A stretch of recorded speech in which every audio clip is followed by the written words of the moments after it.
Las nubes juegan un papel fundamental en el equilibrio energético, el clima y las condiciones meteorológicas de la Tierra. Por eso es importante entender su composición y funcionamiento para predecir las condiciones meteorológicas, modelizar los impactos del futuro cambio climático y predecir la disponibilidad de los recursos hídricos.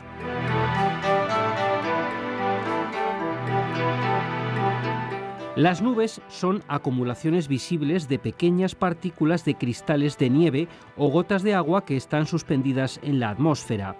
Se pueden clasificar de distintas maneras. Nosotros vamos a centrarnos en aquellas que se originan a gran altitud, en la alta troposfera o en la estratosfera, y que se caracterizan fundamentalmente porque están formadas por cristales de hielo. Sobre la formación y estructura cristalina de los cirrus y otras nubes de hielo y su influencia en el clima, vamos a profundizar en este programa.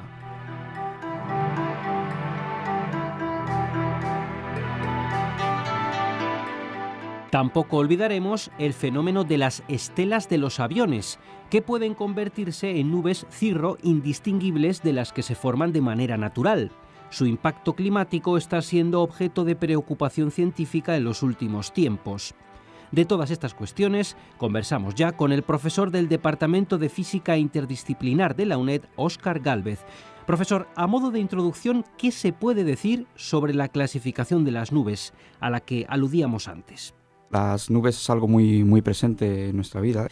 Y bueno, pues juegan un papel muy relevante en la atmósfera. Las nubes no son nada más que la acumulación de pequeñas gotas de agua o de hielo suspendidas. Depende de la altura a la que se encuentre, pues le denominamos de una manera o de otra. Y bueno, pues como digo, juega un papel muy importante tanto en nuestra vida diaria como en la climatología de nuestro planeta y también tiene bastante relevancia con el clima y con los cambios que puedan acontecer en el clima, ¿no? Como comentabas, las nubes tienen distintos nombres en función de sus características, porque no todas son iguales. ¿Qué podemos decir sobre una posible clasificación de las nubes? Bueno, hay diferentes clasificaciones. Quizás una de las más usadas tiene que ver con la altura a la que se dan y el tipo de composición que tienen, ¿no? Así hablamos de nubes tipo cúmulos o nimbostratus, que están más en la troposfera, la parte baja, y que son, en el caso de los nimbostratus, pues traen consigo más precipitaciones. Y luego tenemos un poco donde nos hemos enfocado más, es en las llamadas nubes de hielo, que se dan en la alta troposfera o baja estratosfera, y que, como su nombre indica, ya a la temperatura a esa altura pues es lo suficientemente baja para que los cristales estén en forma de hielo, el agua esté en forma de hielo y están formados por pequeños cristales de hielo, incluso de hielo, de agua y de otras sustancias. Las nubes tienen una influencia muy importante en el clima, ¿verdad? ¿Cuál es esa influencia? Bueno, las nubes tienen dos papeles principales. Por un lado, reflejan la luz que nos llega del Sol, y de alguna manera pues hace que la Tierra no se caliente tanto como debiera si recibiera toda esta radiación. Pero por otro lado, la radiación térmica que emana de la Tierra como producto de su calentamiento, pues las nubes también hacen un espejo a esta radiación térmica y lo que hacen es conservar o aclimatar la temperatura que tenemos en la troposfera, ¿no? De alguna manera hacen ese efecto invernadero, ¿no?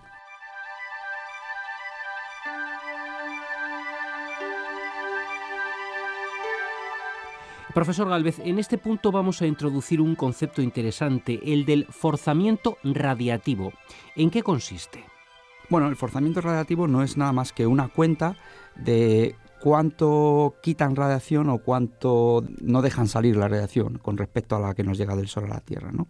Entonces hablamos de forzamiento radiativo negativo cuando ese agente, en este caso la nube, contribuye a un enfriamiento del planeta.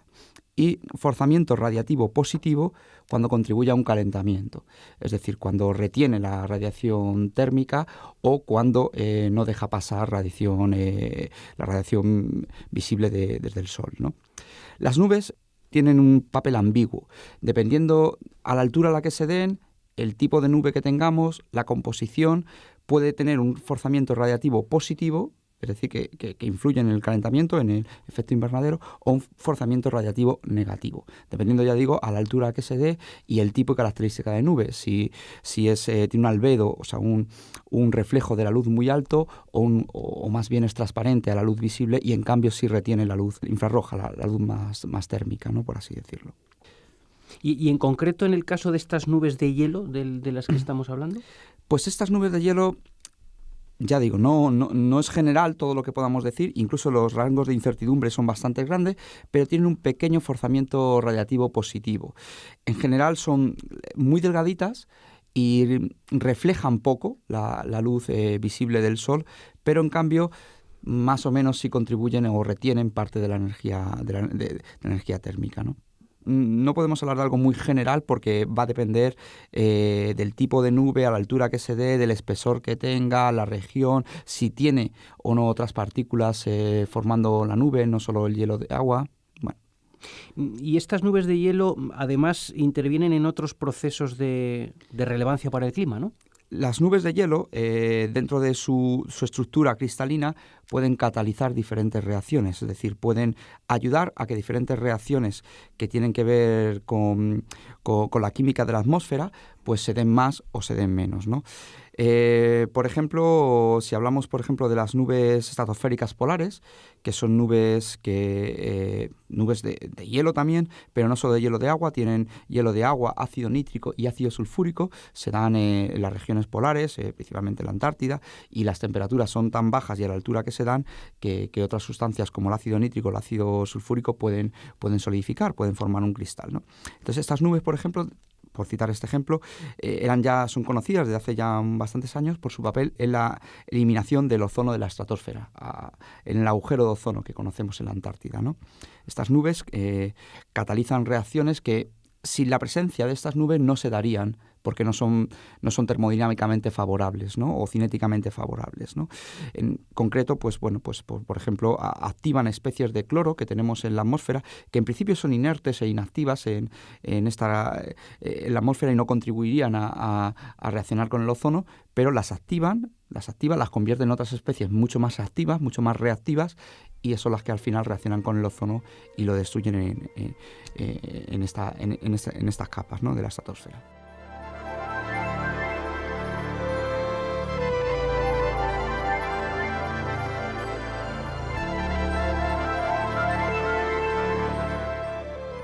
Hablamos ahora de las nubes estratosféricas polares, conocidas como PSC, y su papel en el agujero de ozono de la Antártida.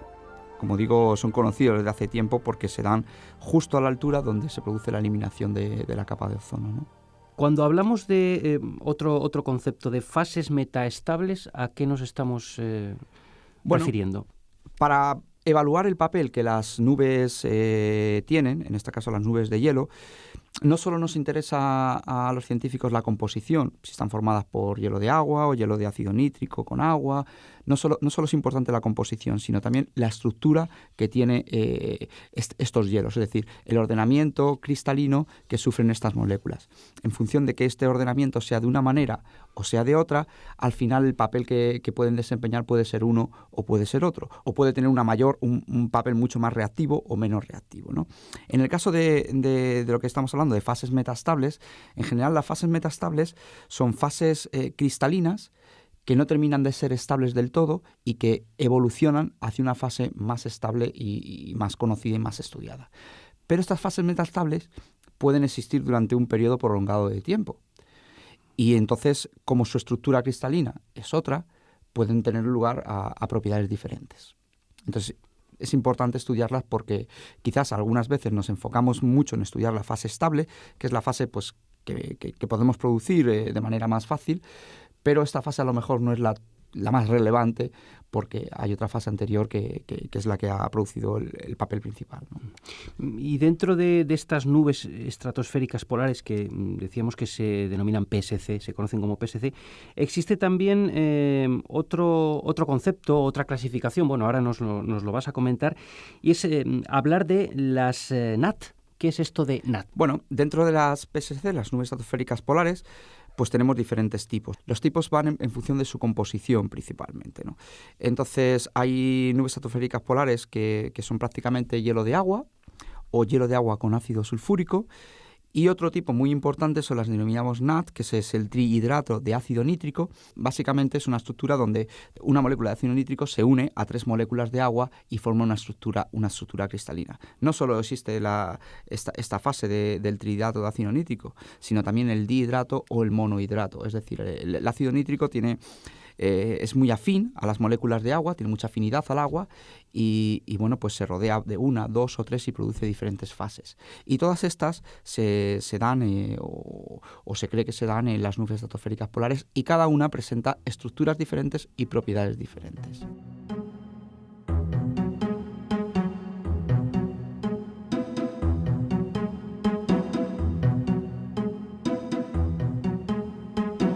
¿Y cuál sería la importancia de estructuras como las NAT dentro de las nubes de hielo? La principal ocupación o preocupación sobre estas nubes de trihidrato de ácido nítrico es la destrucción del ozono en la estratosfera.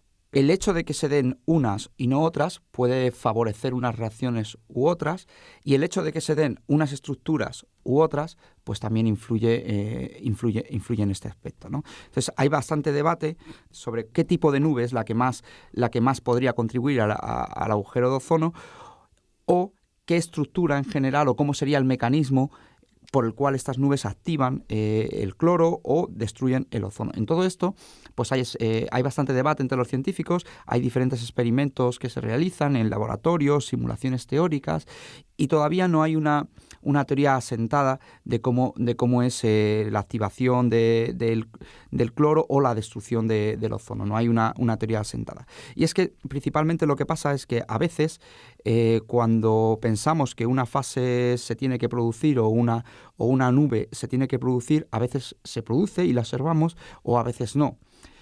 Y todo tiene que ver al final un poco con las propiedades cinéticas y termodinámicas de la producción de estas nubes, que no terminan de estar completamente entendidas, ¿no? Todas estas cuestiones de las que estamos hablando son las conclusiones al hilo de una investigación en la que han participado distintas instituciones. ¿Qué nos puedes comentar a grandes rasgos de esta investigación?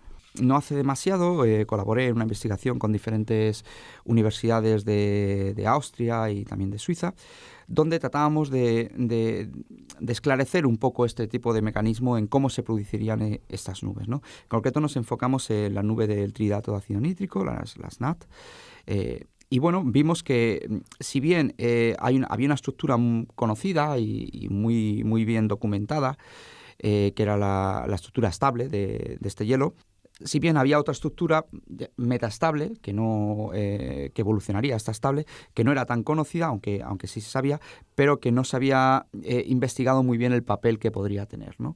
Entonces nosotros hicimos una investigación sobre esta estructura, conseguimos por primera vez resolver la estructura, es decir, cómo era el ordenamiento de las moléculas, ya que no se conocía bien, y realizamos diferentes ensayos de laboratorio y diferentes simulaciones teóricas de cuál era la afinidad por el ácido nítrico o por el agua de esta estructura, ¿no? Entonces nos dimos cuenta de que bueno, la afinidad por el agua de esta estructura metastable de trihidrato de ácido nítrico, que la denominada estructura alfa, pues parecía ser bastante mayor que la propia estructura beta.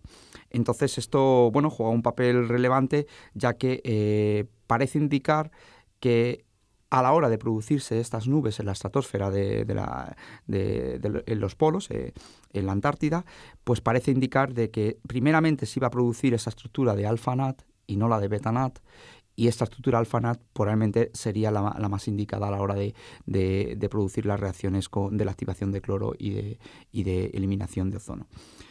Porque parece ser, como decía, que tenía una afinidad por el agua mayor y era la primera que se iba a producir, ¿no? Y podía ser además estable durante bastante tiempo, ¿no? Y bueno, pues en esto versamos la investigación y bueno, pues tuvo en general bastante éxito y fue publicado en una buena revista. La idea sería un poco seguir esclareciendo el mecanismo de formación de esta estructura, probarlo y testearlo más en el laboratorio, y la clave de todo yo creo que sería la observación de la estructura en las nubes, lo que validaría el modelo que hemos propuesto de que la primera fase que se forma en las nubes estratosféricas polares en el tridáctilo acinétrico es la alfa-NAT. La observación no deja de ser complicada porque estas nubes se dan en regiones de la baja estratosfera, tienen espesores pequeños, pero pensamos que pues con medidas desde satélite o con globos o demás se podía intentar observar por primera vez si esta estructura tiene verdaderamente relevancia en la estratosfera, ¿no?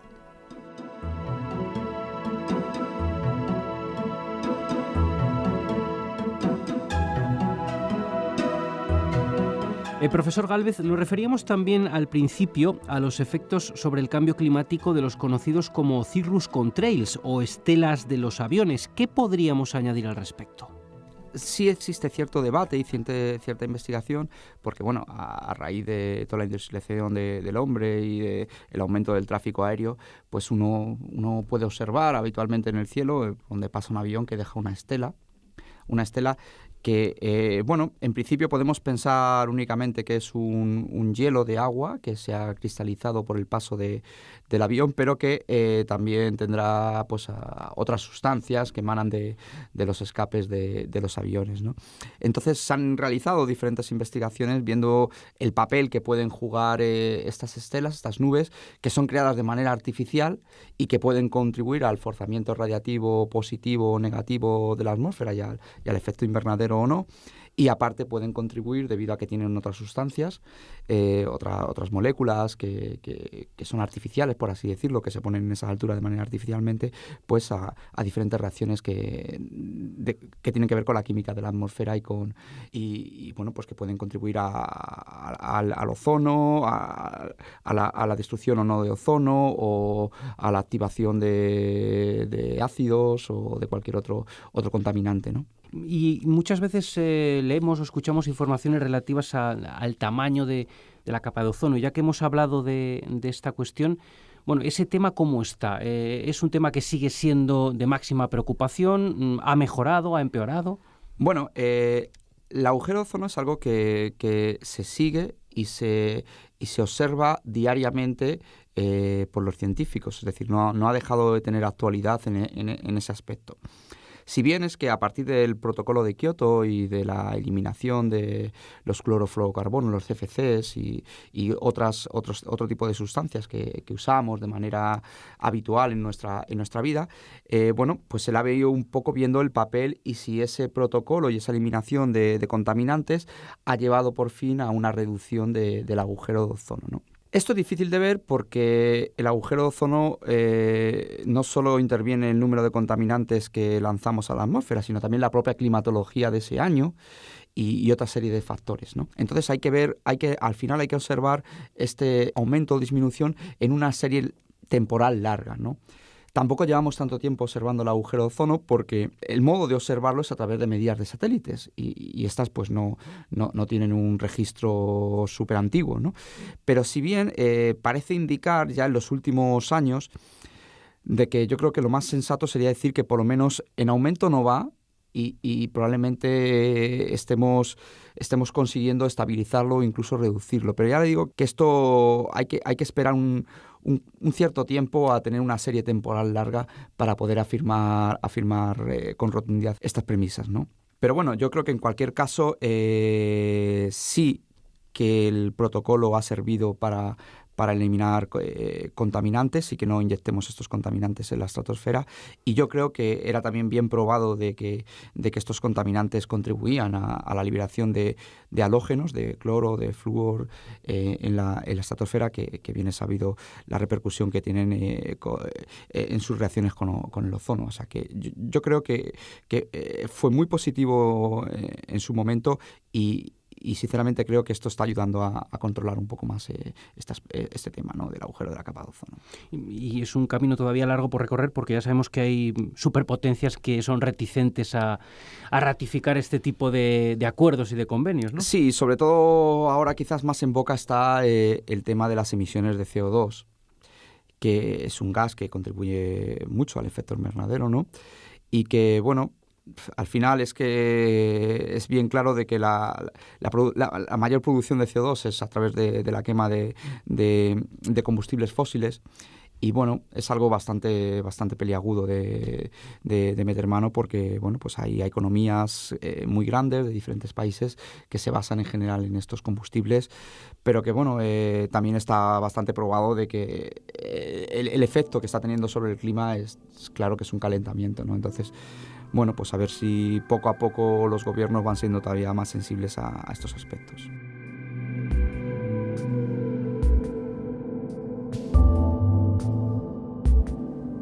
Pues esperamos que sea así. Aquí nos tenemos que detener. Los interesados en profundizar más en este tema pueden leer el artículo que el profesor Gálvez publicaba en el último número de la revista de nuestra Facultad de Ciencias, ciencias@uned.es, y consultar las referencias que allí se aportan. Muchas gracias, profesor, y hasta una próxima ocasión.